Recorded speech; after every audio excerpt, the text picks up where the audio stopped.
Hi, I'm Steve Clemons. I'm founder and senior fellow of the American Strategy Program at the New America Foundation, and I'm Washington editor-at-large of The Atlantic. I'm here with Eli Pariser, who's the board president, former executive director of MoveOn.org, and he has a brand new cool book, The Filter Bubble. I had the pleasure of hearing Eli talk about this at the TED Forum in Long Beach earlier this year. He gave a just mesmerizing talk. People jumped out of their seats, including people I saw from Google, from Netflix, folks that should be somewhat concerned about your message, which is we're creating, and they're helping to create for individuals that use the internet, bubbles of interest, cluster of interest that, while maybe comforting, also sort of potentially close themselves off. And I'd like to hear just a very quick snapshot of why did you do this book? Why was it so important to you?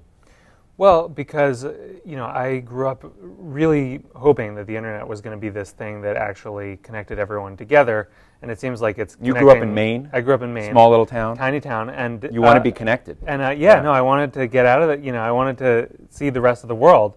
And so if they had just given you like small town Maine stuff, you would never have gotten out there. I never would have gotten that. And I think increasingly it is like we're taking our little small town with people like us, and wherever we go on the web, that's what we see. We see the stuff for people like us. And I think, the danger of that is that, in a way, this is we're not actually getting the information that you need to make good decisions, either as a society or as an individual. You're just getting the stuff, you're seeing the world that you want to see.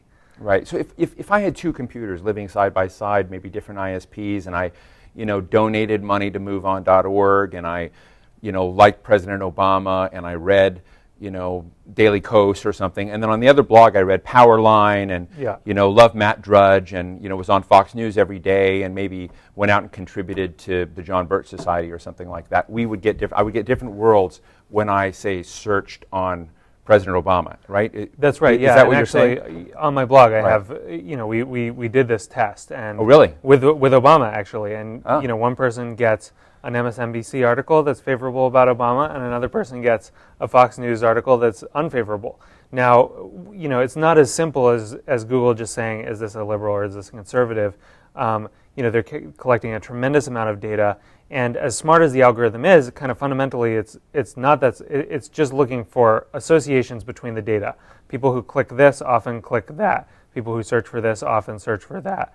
And so the thing is that our search results are kind of drifting apart. We see the world differently from each other more and more. And you're saying this is bad for civil society. It's bad for people being broadened. Well, you get a distorted view of the world, and you don't even know it. And the same dynamics, and it's not just Google, by the way, but it's a whole host of websites that are embedding personalization into what they do. Netflix, Yahoo. but also Yahoo. Even big newspapers are experimenting with this. The New York Times invested in News.me, a startup. The Washington Post invested in a startup called Trove. Both of these things do the same thing of showing you the stuff that they think you're the most likely to click. And the problem is that there's a whole bunch of things that get left out, right? Yeah. Afghanistan stories are notoriously unclickable. If you talk to anyone who edits a website, it just is not very good for traffic. And yet it's actually really important for us to see that and know that that's happening when there are people dying on the front lines. Now, when we were at TED, and after your great talk, and when people kind of went off for coffee and everything out there, I sort of eavesdropped on a few conversations that executives were having with you from very big, giant firms, Google, Netflix, et cetera. There were many of them. I didn't get the sense that they looked at you as an enemy. And they actually were engaging you in pretty civil discussion. And I was really surprised by that. Were you surprised? Yeah, I kind of thought this was. I was. You thought you were assaulting them and taking them on? Well, no. I mean, I come from the political world where everything is, you are MoveOn. I'm MoveOn, But, this was actually much more like, this is kind of an interesting problem. I wonder, both thinking about like where is this coming from and how much of it is a problem, and then how could you actually solve this? And that's where I think, if it was a priority, if you weren't just trying to maximize the number of page views, but you're trying to give people a good view of society, there's a lot of room for really smart engineers to come up with really amazing creative ways of doing this. The question is it a priority?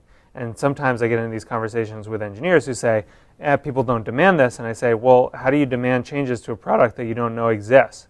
people don't know that Google is personalizing or that Facebook is doing the kind of personalization that it's doing. Chief Surface. Well, you had a great review, I thought, in the New York Times. Evgeny Morozov was talking about what a vital issue this was, and you sort of broadened this notion that there was something else, another market encroachment on what a lot of people have begun to think of Google search as sort of a commons. That's right. And that that it's sort of a sacrosanct place. Right. And I think you're trying to basically say, well, that ship has gone, or at least now we need to get it back. Yeah, we need to think about it differently. Yeah, and if these algorithms are going to play this incredibly critical role of sort of deciding which of this massive information gets through to us, we need to make sure they do have a good job of it.